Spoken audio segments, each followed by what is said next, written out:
Hello YouTubers, welcome to the Sega Genicast. My name is Michael, and today we will be continuing my Let's Play of Sly 2 for the PlayStation 3. And what are we going to be doing in today's episode? Well, in the last video, I played Dimitri's World. So today we're gonna play Rajan's World, which is known as the Starry-Eyed Encounter. Another Clockwerk part had surfaced in India, so the boys and I loaded up the van and zeroed in on our next target, a mysterious spice lord known as Rajan. A self-made man who grew up poor on the streets of Calcutta, he started his life of crime selling illegal spices in the black market, eventually growing his small outfit to a sizable operation, and earning himself a seat in the prestigious Claw Gang. He's since crowned himself Lord of the Hills, and while he goes to great lengths to convince others of his royalty, it's mostly to convince himself. True to form, he's holding a lavish ball in his newly purchased ancestral palace. The reason? To show off his latest acquisition, the Clockwerk wings, the symbol of my enemy. If you saw the wings silhouetted against the night sky, it was already too late for you, especially if your name was Cooper. Rajan believes displaying the wings will bring him prestige, and maybe they will, but they're also bringing me.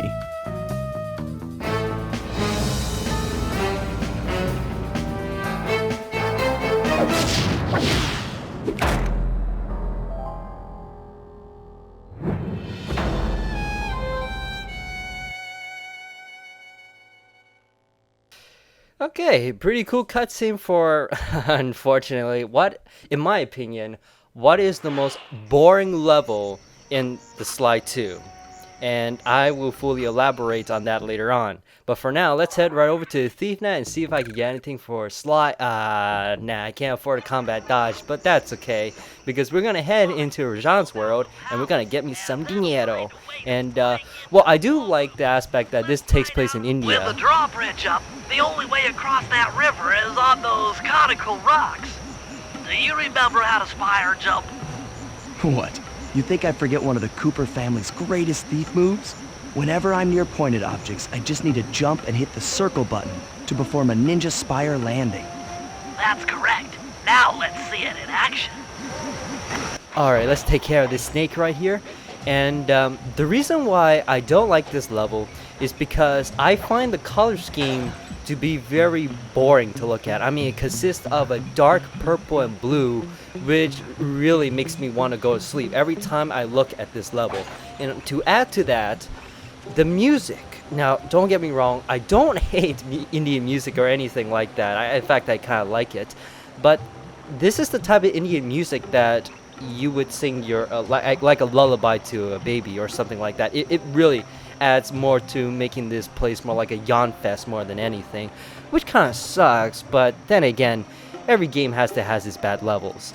But I would like to say that at the time I make this video, I am officially back from my New York vacation. I figured out how to sneak in above the ballroom without being detected. The only problem is there's no way to climb up to that balcony door. Not a problem. There seem to be plenty of branches for me to walk on. I'll figure it out. Man, you gotta kind of like it how this game in its cutscenes tell you exactly what you're supposed to do in these levels and all that kind of stuff. But hey, I'm not complaining about that because that helps you a lot. Anyways, yeah, I had a very good time in my New York vacation, and I'm not gonna be jabbering about it all the time in my video. What I'm going to say is that if you have any questions regarding about my New York vacation, well, you can ask me down in the comment sections down below, and I can tell you every single thing about my New York, Boston, and Six Flags. And oh, here we are on one of these reconnaissance missions. So I'm gonna basically be quiet right now because I kind of want to let you guys listen in to what Bentley has to say. Getting the wings out of here will be a real challenge. An electronic winch. That could be useful.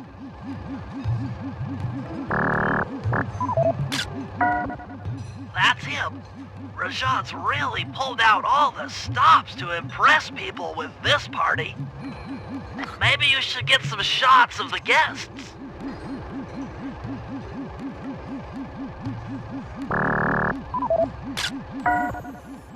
That's the Contessa, a high-ranking prison warden for Interpol. She must be working undercover to expose Rajan's spice ring.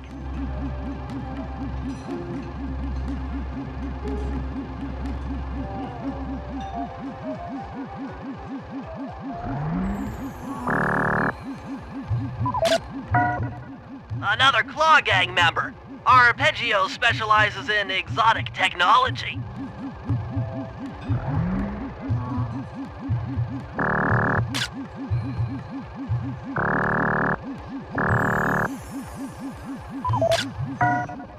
Carmelita's here too. She must be undercover with the Contessa to help bust Rajan.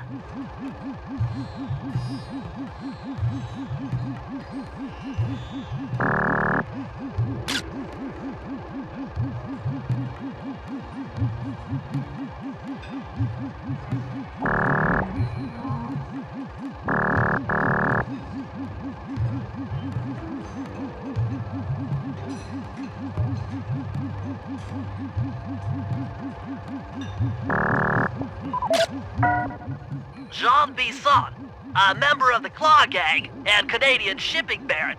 He owns half the trains in Canada.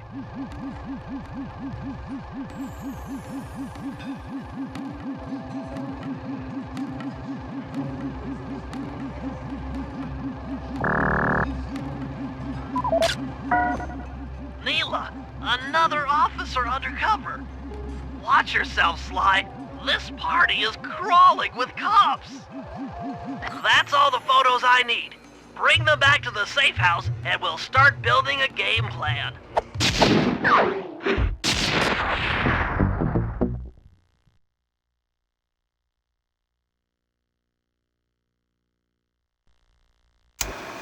Stealing the Clockwerk wings in the middle of a crowded ballroom is going to take some serious misdirection. And the squad of undercover cops only makes things more complicated. Although, we might be able to use them to our advantage. But no matter what we do in the ballroom, sooner or later we'll need to deal with Rajan's security chopper. Murray can take it out with some of the local armaments, but he won't be able to get inside the palace until Sly lowers the drawbridge for him. Alright, so I'm back, guys, and okay, we're not going to quite do the missions yet because I want to show you guys something very cool. So if we head right on over here, we can actually pick up a very cool item. Now, do you remember in Dimitri's world where there was like some weird artifacts that we could carry on our backs? Well, here we got a very special type of item. And do you see it? It's right there, but do you see that red blinking dot on it? Let's get this clue ball right here. Yeah, see that? See that shiny little red thing right there?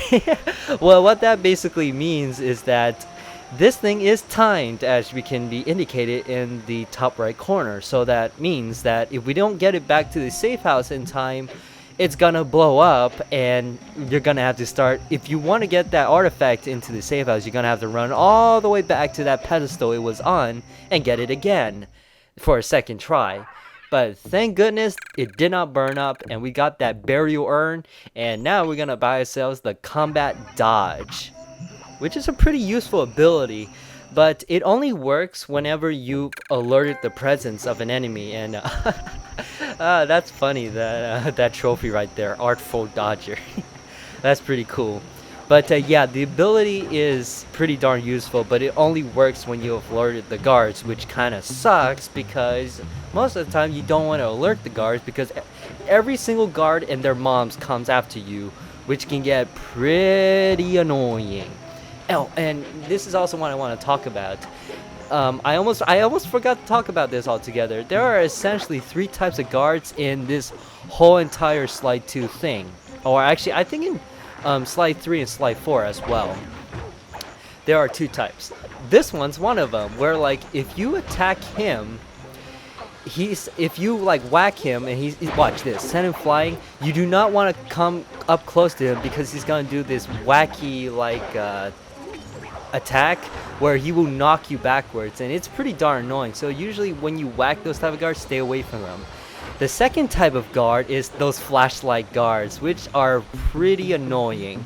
And yeah, I just used the smoke ability on him. But those types of guards are, they're pretty darn powerful and take a lot of hits to get rid of. And they're not quite fun to deal with. So, oh, well, the only times they're fun to deal with is when with Murray, because you can just take him out with 2 shots. But that's not the case in Sly's thing. And, oh my gosh, I'm a freaking idiot. Well, anyways, there is a third and last type of guard, which, to be honest, I'd rather talk about him when we actually see him, because it's much more easier to show things rather than to talk about them. Sly, Murray and I can't get inside the palace unless you lower the drawbridge. I'd love to, pal, but the winch is all locked down. You know where I can find the keys? Key guards have recently taken up positions around the palace. Sneak in, pick all of their pockets, and bring the keys back to the lockdown winch. Oh, whoop-de-freaking-do. Oh, man. What this mission is basically like that mission in Dimitri's world where we had to pickpocket all those flashlight guards in order to steal their keys. Now, the thing is, that was in one particular area. What they did, sucker punch, is they took this and blew it way out of freaking proportion, where it actually takes place in the hub world, which is, oh man, this can get pretty tedious because this isn't one really small level. This is one huge level, which is pretty tough to navigate in. And just like that previous level with Dimitri's world, you kill one of the guards. If you kill one of the guards while they still have the key, then you basically damage the key and it's game over, which I still will hone on this point. It still doesn't make any sense, because even if you mug someone of their car keys, well, that still doesn't damage the keys, you know, like if you think about it that way. But whatever, Sly's logic at its finest, folks. So yeah, we already debacled one of these guards of one of their keys, and we're gonna get ourselves a second drawbridge key now. Okay, I'm gonna be nice here. I'm gonna play Mercy, and I'm not gonna kill that guard, so because we got other more important things to tackle on. And wow, I'm running into the wall right there, and oh my goodness, that also makes me want to pull the hairs out of my head. Those elephants. Now, I don't hate elephants as an animal, but I hate the elephants in this game because they're essentially a really crazy form of these flashlight guards. And you know, like whenever you walk in the path of one of those elephants' flashlights, a single one of those grunts will come out, and they will be very annoying, especially when you stumbled upon 2 of those flashlights of those elephants at once, which means there's 2 guards. And also, when you're fighting them, be sure not to get into those elephants' flashlights again, because then a 3rd guard will come out, and that will really spoil your day. And yeah, I really hate those elephant guards. They are the biggest pet peeves of mine in this game. And oh, hello. Yeah, here's one of those stupid grunt enemies. I have yet to find the other type of grunt enemy, and okay, I'm basically gonna try to explain what they do. What those second type of grunt enemies do is they're kind of oh shoot, that was a screw up. Let's try to get away from this flashlight guard. But what those second type of grunt enemies do is that unlike the very first grunt enemy, which is those weird monkey things in this level's case, they will basically, wow, I got tongue-tied there. They will basically call out other guards, and yeah, and that's pretty darn annoying when you got like 7 or the whole entire city's guards running after your tail, which really sucks. But those enemies are more easier to take out because, well, what happens with them is that when you knock them backwards, unlike the very first grunt enemy where like if you knock them back and you try to fall to them and they do this kind of weird attack that damages you, those guards don't do the same thing, so you could just end up keep whacking them forever, which is pretty sweet. And holy smokes, it's actually raining outside. Yeah, actually it's actually the beginning of what is it, hurricane season here in Florida. So yeah, well, luckily at the time I make this video, there are no particular hurricanes coming around.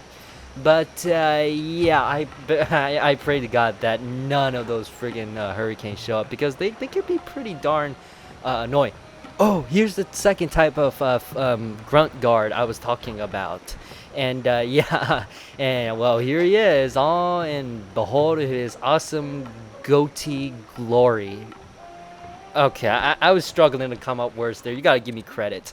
But yeah, that's the second type of grunt guard. Now, what you're supposed to do with this guard is you're supposed to knock the gong in order for him to run after it. But here's a funny, I don't know if this was intentional, but what I usually do with this guard is I usually knock the enemies off of this rooftop off and watch him go.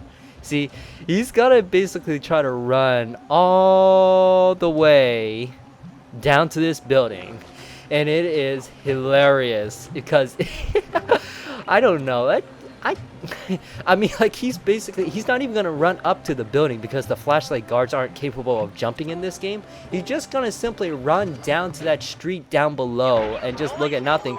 So with that logic, and oh yeah, here's Bentley telling me to knock the gong, but I don't have to because of this game's stupid glitch. Yeah, you can see the arrow of him running down to the streets right here. It is so funny. But yeah, this doesn't make any logical sense because he's a flashlight guard and he could just look at the other side with his old friggin' flashlight and see me, but oh well, I guess the flashlight guards in this game are pretty stupid, which makes no sense because I'm pretty sure Rajan needs to step up and oh snap. I seriously thought that was gonna alert the guard, but Rajan really needs to step up in his security because if he has all that money and this is how good his security is, oh man, he's got problems then. But yeah, anyway, we're gonna head right back to the winch right over here. Now be careful when you smash one of these clue balls because it can alert the guards as well.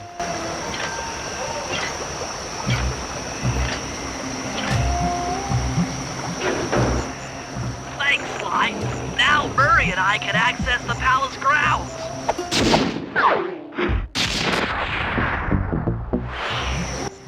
Alright. One slide mission down, another one to go. Well, at least for this part of the Rajan's level, but yeah. So we're gonna head up right over into the palace because that's where the second location of the mission's at, and holy smokes, how did that flashlight guard catch on to me? Oh wait, I think I know why. And the reason I think why is because when you actually run in this game, you have to be very careful of when to run. Because if you run at the wrong times, well, then the guards are gonna be alerted and come try to get you. And well, that's not very good. So let's not do that again. And let's knock this guy off. Now, see, that guard right there is doing what that flashlight guard should have done. But oh well. Well, good for this guard. But unfortunately, he's not good enough because see here, let's see if I can jump across here. Yeah, see, he's not good enough to detect me just jumping clearly right in front of him and stealing his nice flashy silver ring, which is pretty good. And you're gonna die for that because Rajan doesn't need your services anymore.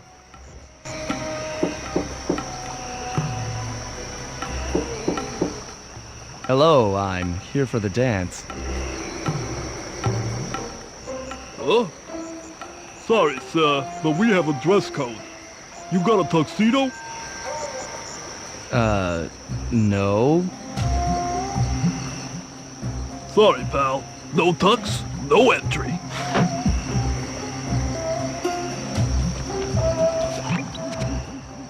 Sorry, Sly. Somehow I totally overlooked the need for formal wear. That guy's not going to let you in without a tuxedo.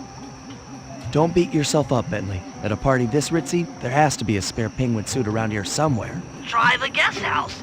Someone may have overpacked. Now, that was the first time I've seen Bentley ever screw up in anything, because usually he's a pretty darn good perfectionist, until right now. But, oh well, I forgive Bentley. It's not a big a deal, because I actually... hey, let me think about this. This might be my favorite mission in this level right here. because it's all about smashing the living crap out of things up, and I will demonstrate right now.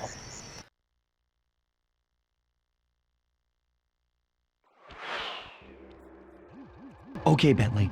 I'm in position inside the guest house. Have any intel for me? Oh, well, I recommend searching all the rooms.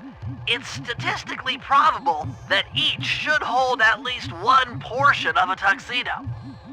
What do I look for inside the rooms? This isn't an exact science. Ransack the place until you find part of a tuxedo. Any plan which involves ransacking is okay with me.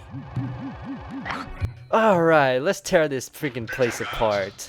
And yeah, Rajan's just blabbing over the microphone right here, which, you know what, Rajan?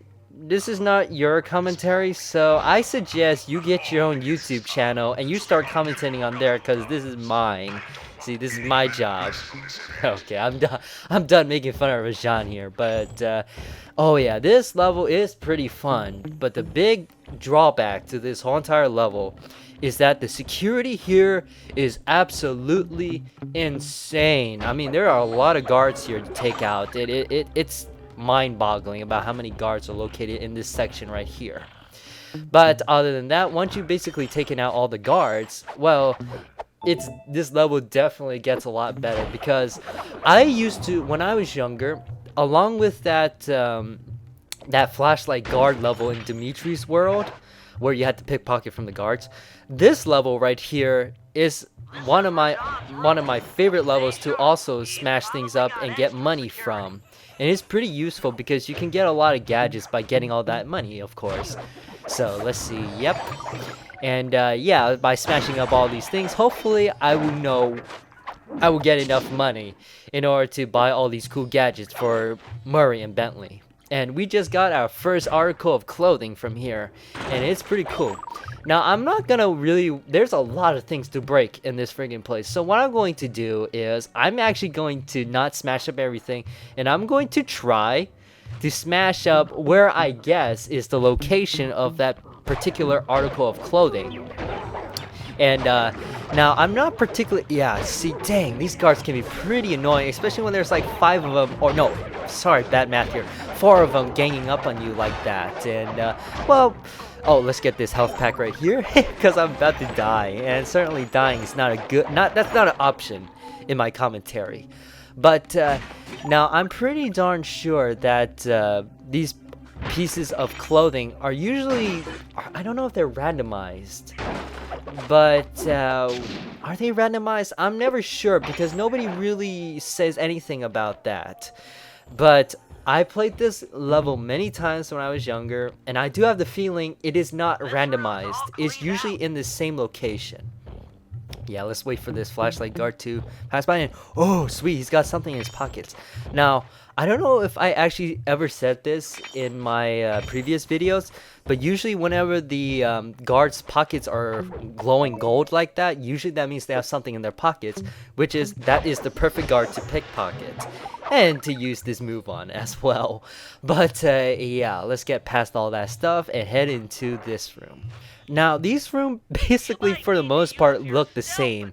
The only one exception is that middle room, the very first room we just entered into, looks different. But other than that, well, they all basically look the same. It's just that the guards are just basically in different locations.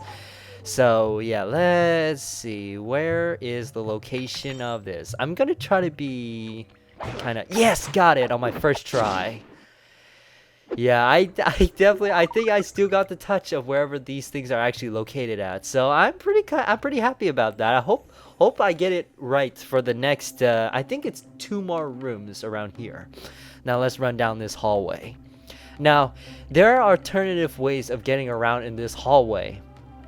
Actually, yeah, see, there's this guard right here. We're not gonna deal with him, but yeah, let's head into this room, and I will show you later, after we debacle this room, I'll show you the many different ways you can get around in that particular hallway. But first, let's pickpocket all these guards of their valuable fountain pens, which aren't they like pretty darn expensive anyway? But I guess not in this game. I think they're not really that valuable in this game, says Sly's logic. But anyways, let's take out these guards right here. And let's see. I think it's right here. Oh man, I'm right on the money this time. I kind of wish I was right on the ball like that with the lottery. Unfortunately, that's probably never gonna happen because isn't like winning the lottery like, oh yeah, here's a good time to demonstrate. Oh, you see, there you can do this. Yeah, this is something that I've never seen any other commentators do, which is there's actually a top level that you can use to navigate around this hallway and to get past those guards. Now, another cool thing is that this thing returned as well. Yes, the bucket has returned, and it's quite useful in this level, but unfortunately, it's not quite used to the same extent that it was used in the original Sly Cooper game. Now, let's see. Am I gonna be right on the money right here? Let's see. Well, let's take care of this guard first. Alright. Yes, I got it again. Man, I am spot on today, am I? That's it. Now that you've got a complete tuxedo, the doorman will let you into the ballroom.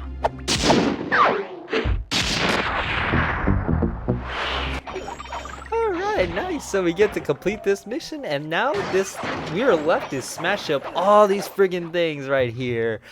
Oh man, that's pretty messed up though. This game teaches you to smash things for money. I mean, seriously, thinking about my New York vacation, that would be pretty messed up.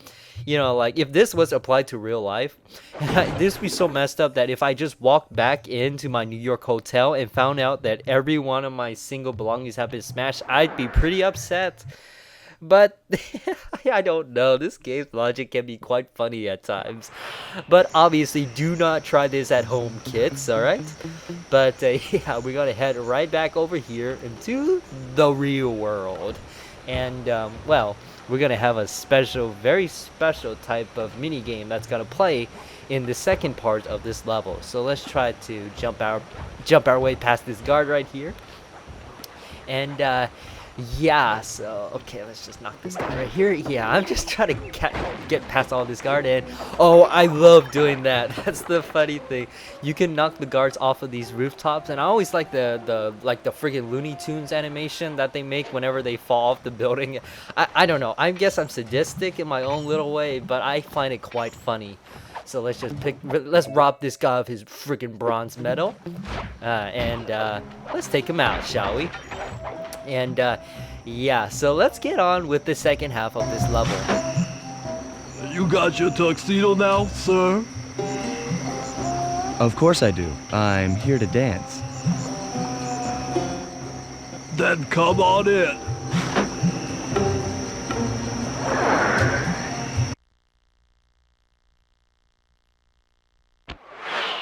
Your tuxedo disguise is working perfectly. No one will recognize you in that outfit. Now, during the heist, you'll need to dance with Carmelita to keep both her and the crowd distracted. The only problem is, she's picky about dance partners, so you'll need to impress her first. All right, I know just the girl for the job. Constable Neela, you look lovely this evening. I'm sorry. Do I know you? I used to chase after you back in Paris. Paris? Sly Cooper? You aren't by any chance here to turn yourself in? Old Ironsides would fall out of her dress. As good as that sounds, how about a dance first? Enchanté.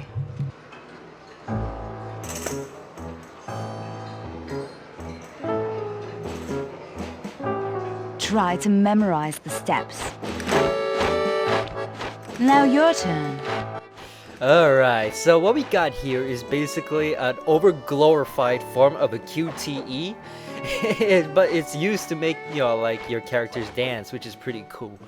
Now, the way this level works is that you're not supposed to mess up too many of these things up, because if you do, then what's basically gonna happen is that Neela gets tired and, well, basically you botched up your only chance of getting to dance with Carmelita. Are you using me to get at Old Ironsides? Yes, I am. Do you mind? Not at all. Sure you do. Well, anyways, what I don't understand about this thing is that I don't get how Neela does not recognize that it's Sly right away. I mean, seriously, the only difference between his normal uniform and this nice penguin suit right here is that Sly's got his hat off. I mean, I don't know. Here comes the Sly Cooper logic thing again, which always totally baffles me, but I guess we gotta put up with it because this game is pretty darn good. Oh, and one very cool thing is that if you do very well in these combos... That fellow is very graceful. If only you moved spice shipments as well. Silence.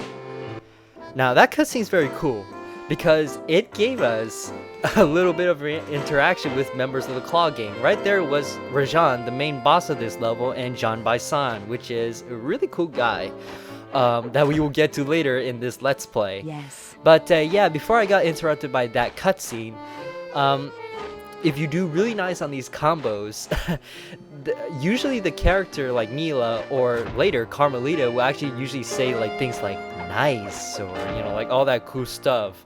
And I felt so happy because when I first heard those words, because when I was younger I totally sucked at these levels because I got no rhythm in me. Now I do, but when I heard that for the very first time I was like, oh my gosh, that's the coolest thing ever. Thank you. That was delightful. Thank you, Constable Mila. After all, it takes two to tango. Yes, and 3 is always a crowd. Mila, your friend here is quite an accomplished dancer. I tried to make him look good. Please, Mila, his skills far surpass you. Perhaps later you and I might share a dance, Miss Fox. Carmelita Fox. And I accept.